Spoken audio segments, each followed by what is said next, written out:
नमस्ते साथीहरू।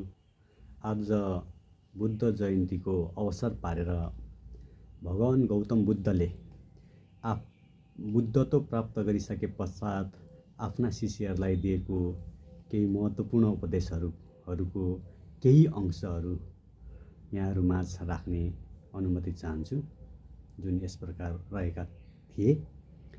शान्ति आफैभित्र हुन्छ, यसलाई बाहिर नखोज। यदि आफैलाई सच्चा प्रेम गर्दछौ भने तिमीले अरूलाई पीडा दिन सक्दैनौ।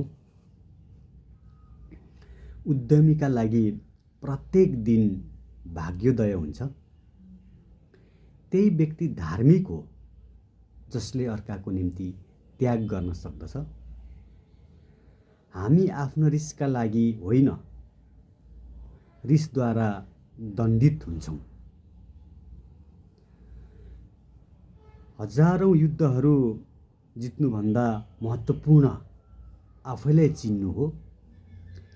त्यही नै तिम्रो विजय हो।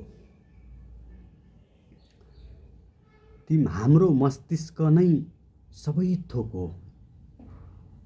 हामी जे सोच्दछौँ त्यही भन्दछौँ। शान्ति आफैभित्रबाट आउँदछ, यसलाई बाहिर नखोज।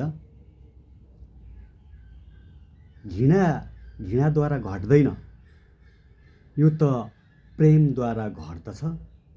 यो शाश्वत नियम हो। जो मानिस दोस्रोको निम्ति ईर्ष्या गर्दछ उसको मनमा कहिल्यै शान्ति मिल्दैन। जिब्रो एउटा यस्तो छुरी हो जसले खुन ननिकालिकन काट्न सक्दछ। आदि। धन्यवाद।